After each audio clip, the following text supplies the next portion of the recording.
अस्सलाम वालेकुम जी। अस्सलाम वालेकुम। क्या हाल चाल है जी आप सबके? मैं खैरियत से। अल्लाह पाक आप सबको भी अपने हिफ्ज़ व अमान में रखे जी, आमीन। आज मैं लेकर हाज़िर हुई जी आप सबके लिए सरसों के साग की रेसिपी। बहुत ही लाजवाब ये रेसिपी आपके साथ शेयर करने वाली हूँ। सेम टू सेम देसी तरीके से आपके साथ शेयर करूँगी, जिस तरह से पुराने ज़माने में हमारी वालदा बनाती थी साग, वो तमाम टिप्स एंड ट्रिक्स आपके साथ शेयर करूँगी। साथ ही साथ हम मक्की की रोटी बनाने वाले हैं। जिनको मक्की की रोटी बहुत पसंद है मेरी तरह, लेकिन बनानी नहीं आती, उनको मैं किस तरह बताऊँगी कि किस तरह से हम बिना आटा गूने मक्की की रोटी सी भी बहुत ईज़ी तरीके से बना सकते हैं। बहुत ईज़ी रेसिपी, बहुत ही मज़ेदार रेसिपी, एक बार लाज़मी ट्राई कीजिएगा। यकीनन ये रेसिपी आपको बहुत पसंद आने वाली। चलिए रेसिपी स्टार्ट करते हैं। ये तमाम इंग्रीडिएंट्स हैं रेसिपी के। यहाँ पे मैंने 1.5 किलो सरसों का साग लिया है। गंदलों को छील के अच्छी तरह से काट लिया है। साग को बिल्कुल बारीक-बारीक काट लिया है। अच्छा जी, इसके साथ ही मैंने आधा किलो यहाँ पालक ली है। इसको भी साफ़ करके बहुत अच्छी तरह से बारीक काटा है बिल्कुल। और यहाँ पे 1 पाव मैंने लिया है बाथू। ये बहुत ज़रूरी इंग्रीडिएंट है, इसके बगैर तो साग मज़े का बन ही नहीं सकता। साथ ही आधा पाव यहाँ पे मेरे पास हरी मिर्चें हैं। इनको भी मैंने डंठल उतार लिए हैं। और साथ ही साथ यहाँ पे यूज़ करेंगे छोटा-सा प्याज और आधी पोथी लहसुन की हम यूज़ करेंगे। ये तमाम इंग्रीडिएंट्स हैं जी मेरी रेसिपी के। चलिए यहाँ पे मैंने तमाम चीज़ों को अच्छी तरह से धो लिया है और हरी मिर्चों और प्याज को भी नॉर्मल सा काट लिया है, रफली सा।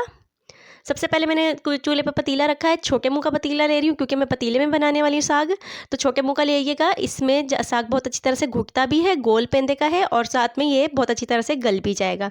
तमाम साग को मैंने पहले इसमें 1 कप पानी शामिल किया है और अब मैं साग में इसमें शामिल करती जाऊँगी। जैसे जैसे आँच लगेगी साग को, साग नीचे होता जाएगा और मैं मज़ीद इसमें साग, पालक, बाथू और प्याज जो हमने काटा था, हरी मिर्चें और लहसुन, वो तमाम चीज़ें इसमें मैं शामिल कर दूँ। एक ही साथ ये तमाम चीज़ें चढ़ा देंगे हम।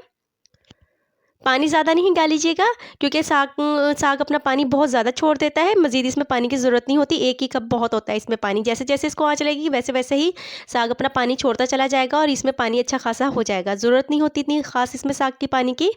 देखिए जी, जिस तरह नीचे जाता जा रहा है, मैं इसमें मज़ीद साग को शामिल करती जा रही हूँ। और चम्मच हिलाते रहिएगा ताकि ऊपर नीचे करती रहिएगा ताकि इजीली साग हमारा इसमें आता रहे। देखिए तमाम साग मैंने इसमें शामिल कर दिया है। साथ ही मैंने लहसुन, प्याज और हरी मिर्चों को भी शामिल कर दिया। यहाँ पे मैंने नमक को भी बिल्कुल भी नहीं शामिल करना। साग अब पकना स्टार्ट हो चुका है। अब ढककर तकरीबन मैं इसको 3 से 4 घंटे पकाऊंगी। इसी तरह साग पकता है, इस तरह से ही लाजवाब साग बनता है। देखिए जी, साग हमारा बहुत अच्छे से पक रहा है। जैसे जैसे ये पकेगा वैसे वैसे इसका कलर भी चेंज होता चला जाएगा और इसका टेस्ट भी इन्हेंस होता जाएगा। ट्रेडिशनल तरीके से मैं बना रही हूँ। आप ये कुकर में प्रोसेस भी तमाम कर सकते हैं, लेकिन इस तरह से जो मज़ा साग बनाने का आता है वो उस तरह से कुकर में बनाने का टेस्ट नहीं बनता। ये देखिए तकरीबन 2 घंटे हो चुके हैं मेरा साग को। बिल्कुल फ्रेश साग ताज़ा खेतों का लेकर आए थे, तो इसलिए देखें जी जल्दी से गल भी चुका है। तकरीबन मेरा साग अच्छी तरह से गल चुका है और ये देखें जी 2.5 घंटे बाद ये रिज़ल्ट है हमारा। साग तकरीबन मेरा गला हुआ है, लेकिन अब थोड़ा सा इसमें पानी है, इसको रिड्यूस कर लेंगे ताकि हमें घोटने में आसानी रहे। साग को हम हाथ से ही घोटेंगे।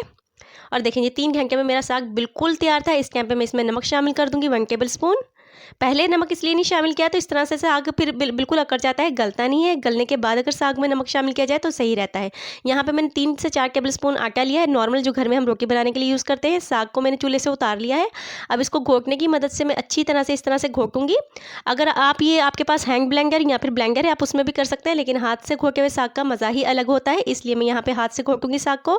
थोड़ा थोड़ा मैं यहाँ आटा शामिल करती जाऊँगी। आटे की लई मत बनाइएगा, इस तरह से ही शामिल कीजिएगा जिस तरह सूखा आटा नॉर्मल होता है। तकरीबन 1-1, 2-2 चम्मच मैं इसमें शामिल करती जाऊँगी और इसको घोटती जाऊँगी ताकि लम्स भी ना आटे के बने और अच्छी तरह से हमारा साग घुट जाए। साग बहुत अच्छी तरह से गला हुआ था। देखें जी बहुत अच्छा सा माशाल्लाह से तकरीबन 15 मिनट में ही मेरा साग बहुत अच्छी तरह से घुट गया था। थोड़ी सी मेहनत करनी पड़ती है, लेकिन खाना बहुत मज़ेदार बन जाता है। ये देखें जी देसी स्टाइल का साग हमारा बिल्कुल रेडी है। बिल्कुल अच्छी तरह से ये घुट चुका है। ये देखें जी माशाल्लाह से कितना बिल्कुल मलाई बन चुका है। घर का साग था तो बहुत अच्छा सा घुटा है, बहुत मज़ेदार बना था। कलर भी माशाल्लाह से बहुत अच्छा आया था इसका। दूसरी तरफ तड़का स्टार्ट कर लेते हैं। यहाँ पे मैंने 3 टेबल स्पून अदरक लहसुन का पेस्ट लिया है। आधा कप से थोड़ा सा ज़्यादा देसी घी है। 1 मीडियम साइज़ का प्याज लिया, स्लाइस कर लिया। अच्छा जी, यहाँ पे हल्दी और सुरख मिर्च मैंने थोड़ी थोड़ी सी ली है। ये सिर्फ कलर के लिए, ऑप्शनली ना भी डालें तो ज़रूरत नहीं, क्योंकि हमारी नमक और मिर्च साग में परफेक्ट है, इसमें मज़ीद नमक मिर्च की ज़रूरत नहीं है। कढ़ाई में मैं देसी घी शामिल कर लूँगी। आप डालडा घी से भी लगा सकते हैं, कुकिंग ऑयल से भी लगा सकते हैं तड़का, लेकिन देसी घी इसका मज़ा ही अलग होता है साग में। प्याज शामिल कर दिए, थोड़ा सा सौते करेंगे। साथ ही मैंने इसमें अदरक लहसुन, सुरख मिर्च और जो हल्दी थी वो भी शामिल करके अच्छी तरह से इस तरह से भून लूँगी। वो मेरा क्लिप मिस हो गया, सॉरी इसके लिए। लाइट चली गई थी हमारी। और अच्छी तरह से तकरीबन 3 से 4 मिनट मैंने मसाले को बहुत अच्छी तरह से भुना है। और इसमें मैं साग अपना शामिल कर दूँगी। घुटा हुआ साग है बिल्कुल। ये देखें जी किस तरह से ज़बरदस्त साग बना था, बहुत प्यारा कलर आया था। एक बार लाजमी ट्राई कीजिएगा, ये रेसिपी यकीनन आपको बहुत पसंद आने वाली है। साग शामिल करने के बाद अच्छी तरह से मिक्स करेंगे ताकि जो अदरक, लहसुन, प्याज और स्पाइसेस हमने शामिल किए अच्छी तरह से साग में मिक्स हो जाए। बहुत अच्छे से इसको मिक्स करेंगे। अगर आपको मेरी वीडियोस अच्छी लग रही हैं तो प्लीज़ लाइक कीजिए, शेयर कीजिए और सब्सक्राइब कीजिए ताकि मैं मज़ीद इस तरह की वीडियोस आपके लिए बनाती रहूं। ये तमाम प्रोसेस फ्री है, इसका कोई चार्ज नहीं होता। साथ ही साथ कमेंट बॉक्स में अपनी राय का भी इज़हार कीजिए ताकि मैं अगर आपको कोई बात पूछनी हो तो मैं उसका जवाब दूँगी आपको। तमाम साग को अच्छी तरह से मैंने मिक्स कर लिया है और 1 से 2 मिनट में अब दम लगाऊंगी। सिर्फ 1 से 2 मिनट ही दम लगाना है। 1 से 2 मिनट गुजर चुके हैं, देखिए जी मेरा दम मुकम्मल हो चुका है। अब इसमें मैं हरा धनिया शामिल कर दूंगी और मक्की की रोटी और मुर्गी मूली और साथ में ही मैं मक्खन के साथ इसको सर्व कर दूंगी।